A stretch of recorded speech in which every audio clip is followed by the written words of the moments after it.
right, guys, Aljo called out Brian Ortega. Now, I am a bigger Aljo fan than most. I admit that.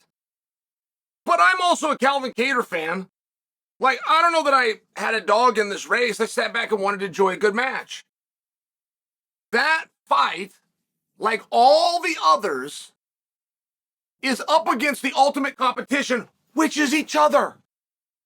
Right? Like, it's hard. Somebody's getting the booby prize that night. Not maybe, for sure. And we saw both ends of the spectrum on display. From the booby prize to Max Holloway. There's your judgment right there. Justin, imagine this riddle. Justin Gaethje, your favorite fighter's favorite fighter, was not as exciting as his opponent. Okay, right? You get it? Like, this is a rare night. So, Max at 145 is wildly meaningful. And 145 has some massive problems. Now, 145 was almost not even contested last year because their champion was given an opportunity not once, but twice to leave the division and do something else. Now, fortunately, Volk is such a stud that in between those two things, he bounced back down, got an airplane on jumbo jet, made 45, and did go undefeated. And in the interim, he made sure an interim title existed. Just so you remember that story and you give Volk the credit that he deserves, Volk's the one that called for those two to fight, and he said they ought to be fighting for an interim title. And I have to say that because so many guys would never care about the roster, they'd never care about the locker room. But every now and then you get a Volk that does something like that, or you get a St. Pierre that gets the belt and hands it right back, says, I'm not defending it, get on with it and do it right now. Every now and then. Most guys would do what Francis Ngannou did, which is I'm leaving the organization, my knee's bad, and I'm keeping your belt. For 11 months. That's generally how they do it. And if I was in that spot, I think I'm a little closer to Francis end than I am the St. Pierre end. I tell you these things because one thing that 45, right, when Volk was out and Volk was doing other things, one thing that 45 did not have was a number one contender. And one thing 45 did not have is anybody that wanted to be the number one contender. And one thing 45 doesn't have is anybody that came out and said, I'm the number one contender. And there is a fear that's almost unexplainable when not only a fighter won't do that. Because if nobody says they're number one contender, whoever says it is now the number one contender. Do you understand how that works? It's like any other job. If they do an interview and only one person shows up, it's now that person's job. Okay? It now isn't who could do this best or better or who do we want. It's that person that showed up.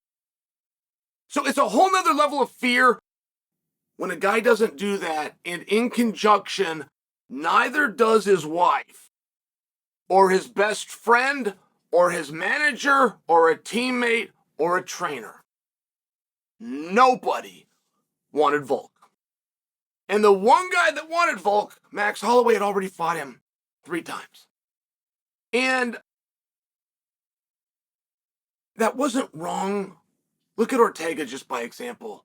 Or look at Uriah Rodriguez just by example. 2 of the greats. But they were given their opportunity. And in fairness, they were going to go find something else to do until they either felt that they had created the skills to beat him or until other people had the same chance they did and the wheel came back around. But it was a very interesting time where you're log jammed at the top because whoever you're going to put in, within that case, Volk had already fought him. They'd already fought it. It's going to be a rematch for sure.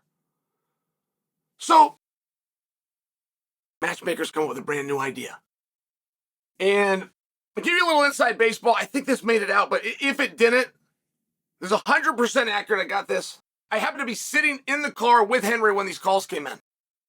But when Henry Cejudo returned to the sport, he ended up going right in against Aljo for the belt, but he was trying to go right in against Volkanovski. And Sean and Mick had told Henry, I can't do that. I cannot get you signed off by Dana into the title fight after you've been out and you've never done it at the weight class, but I'll get you the next best thing. I'll get you Max. And if you beat Max, Dana will let you fight for the title. So I share that story with you because then a new plan came out. Whoever we're going to have and whoever we're going to build and shine, keep them away from Max. No one can deal with this guy. We've learned our lesson. Keep him away from Max. And that is the path that Topuria had. Now, Topuria is straight up badass, please. But that's accurate what I'm saying to you. That's accurate what I'm saying. They gave him a path, unlike anybody else's, that didn't involve Holloway. So I've just laid out for you essentially the last 3 years of that division. Essentially. And now we're in a spot where the number one contender, per the rankings, and per any reasonable measurement, also happens to be the guy who most recently won a round against Topuria. And he also happens to be the guy who's the only guy that's won a round against Topuria in the last 24 months. And that's Volkanovski. Now, Volkanovski's not a spring chicken, and he's not a genius on the marketing end of it. And those things are going to be looked at. So while you're looking at that, you then have Max Holloway, who is wildly popular. He's extremely fun. He's in the height of demand for his career. Max has never been able to command and generate and move a needle in his entire career the way he could do it right now, the way he could do it for his next fight. Max has left the weight class. And that would have just been an accepted fact. It wasn't an accepted fact because Max did not allow it to be an accepted fact. As a matter of fact, the rankings came out this morning, and guess where they put Max? At featherweight. At 2. Guess what they put him at lightweight, where he just fought and where he won a championship, by the way, over the number one contender. Guess what they put him there? Nothing. They didn't even rank him there. They literally moved him spots at a weight class that he did not fight in and gave him no spot at the weight class where he just won a championship. All right. Fair enough. Fair enough. But when I tell you we're in an interesting spot at 45, Aljo and that performance matters. I mean, are you going to give Aljo a title shot? Let me ask you, are you going to give him a title shot? They told Henry, get in here, beat Max, we'll give you one. I get that he didn't come in here and have Max, but he did get in there talking about Aljo. He was the champion at 35, just like Henry. He did get a win. Can we at least admit that he's up there, that he's in the conversation? Can we do that? I know a lot of haters out there. Can I just get you to say he's in the conversation? Okay, great. Well, then let's look at the other people in the conversation. Volk says he's taking a break. If you put Volk in with Topuria, you either get Volk cleaned up again, which would be the 3rd time in a row, and you ended his career for him. Or he beats Topuria, and now you got to rematch him and go to a trilogy fight that didn't do great the first time, and you don't even want to do the second time. Those things are okay. Maybe you can figure out those problems. But if you're not going to give it to Volk because you also understand that he said he wants a break, and we don't have time for a break. This Topuria guy's a big star. Entire country of Spain wants to see him. We're going to get him going. We're going to get him going now. Who are you going to give him? Well, that's where Max comes in. But sooner or later, Max is going to wake up to the idea that Topuria needs him, not the other way around. And that Max's next fight is a title fight because he is now a champion. Sooner or later, somebody's going to slam that contract down, say, read this, Max. So when that happens, who do you go to next? We've taken Volk and we've taken Max off the board. Where do you go? And I'm telling you to take a look at Sterling. Whatever seat you put Sterling in, you know how to move him up when you see the problem with Max. You got to move him up when you see the problem with Volk.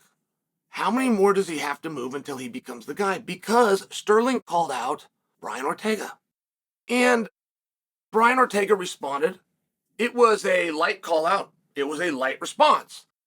but it's the most talk anyone at featherweight has. It's amongst the most talk that anyone at featherweight has had in a year. And as I look at that, I would just like to know what you guys think.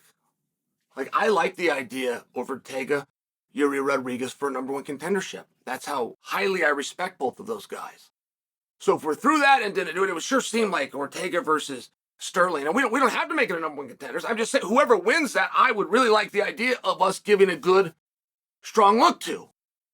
And if you agree with me, like if that made sense to you, what I just said, Sterling versus Ortega, and that's what we're going to look at. If you agree with that, we're this close. We're this close to you admitting that you got to look at Sterling right now. And if you're not going to go to Sterling now, and you can't have Max because he woke up and realized he's a champion up here, you don't have Volk because you don't want to do this endless amount of times. Plus, you got to serve 2 masters at once, right? You got to give him the rematch that he wants and the break that he wants. Once you do that, who do you go to next? Who? Not going to go to Rodriguez, not going to go off to Emmett. 2 complete studs, but that's not the direction you're going to go. Who are you going to go to? I just want you to say it out loud. I see the Aljo hate. I see it everywhere.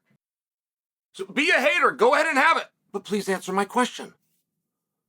Who at 45 do you have in the discussion?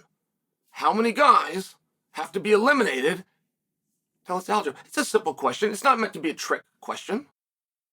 But I'd appreciate if you left me a comment below and you answered my question.